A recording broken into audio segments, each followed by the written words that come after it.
오랜만에 네. 왜 그러냐면 많이 지금 늘고 있다라는 네. 이야기가 있고 실제로 문의가 이어지고 있어요. 상담이 한 2배는 많아진 것 같습니다. 근데 이게 과거 4년, 5년 전에 저희가 막 새벽까지 막 진짜 줄 서셔가지고 상담받아 기억나시죠? 맞습니다. 예, 굉장히 많았단 말이에요.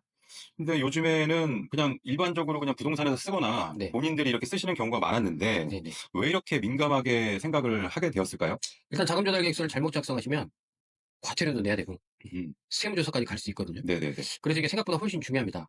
근데 이제 쓰는 대상이 6억 이상 주택을 구입하거나 음, 아니면 조정 대상 지역이나 투기과열지구에서 주택을 구입하면 작성해야 되는 거고, 음, 투기과열지구면 증빙 서류까지 첨부해서 내야 되는 거거든요. 그렇죠. 그래서 이게 예전에는 처음에는 원래 자금 조달 계획서를 중요하게 봤었는데, 그 다음에는 이건 많이들 알아서 음, 이제 소명적으로 갔다가 음. 다시 요즘에 좀 집을 많이 사시는지 조달 계획서에 대한 문의가 또 굉장히 많아지고 있습니다. 그러면 내가 예금해서 모아둔 돈, 네. 뭐 투자했던 돈, 뭐 증빙이 되는 돈이죠. 그렇죠. 그리고 이제 부모님께 뭐 증여를 받거나 음. 아니면은 좀 차용증을 주고 빌리는 돈, 음. 이거 그냥 그대로 쓰면 되는 거죠? 그대로 쓰면 되죠. 근데 이제 쓰는 걸로 끝나는 게 아니라 증여를 받았다고 하면 증여세 신고를 해야 되고요. 음. 빌렸다고 하면 적절한 절차에 따라서 차용증을 작성을 하고 그에 따른 상환까지 같이 가야 되는 거죠. 그게 안 되면 아, 증여로 의심받는 거죠. 그럼 이 자금 조달 계획서가 그냥 음. 어떤 뭐 이렇게 형식적인 서류가 아니라 음. 실제로 국세청에서도 볼 수가 있는 자료인가요? 맞습니다. 이게 부동산원에서 실거래 조사 들어갈 때도 이 서류는 무조건 보고요. 그리고 조달 계획서 밑에 보시면 써 있어요. 이게 유관 기간에 당연히 제출된다고 돼 있거든요. 아, 실제로 그런가요? 그러면 실제로 그런 일이 있고, 예를 들어서 20대가 부모한테 받은 돈으로 아파트 샀는데 계획서에 그냥 본인 저축이라고 그냥 써가지고 20대 신혼부부 이러니까 별 문제 없겠구나 하고 썼다가 문제 돼가지고 수천만 원의 증여세를 내고 가산세까지 맞은 사례도 수두룩합니다.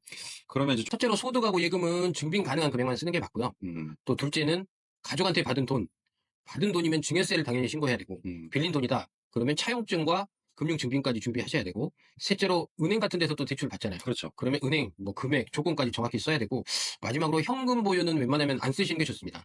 음. 국세청에서 현금은 사실 요즘 사회에서 생길 일이 거의 없거든요. 진짜 아무 생각 없이 이제 쓰면 좀 안 될 것 같다는 생각이 들고요. 네. 그리고 중요한 건, 어, 예전보다 지금 상황이 좀 많이 달라졌어요. 그죠? 네, 맞습니다. 4년 전, 5년 전보다 서류의 그 서식은 같다 하더라도 보는 기준이나 어떤 디테일은 좀 달라졌다라는 게 생각이 드는데 네.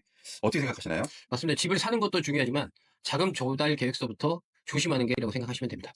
그 만약에 이제 부동산을 구매하시려고 한다면 계약하시기 전부터 자금에 대한 검토를 받는 것이 안전하다고 생각이 드네요. 네.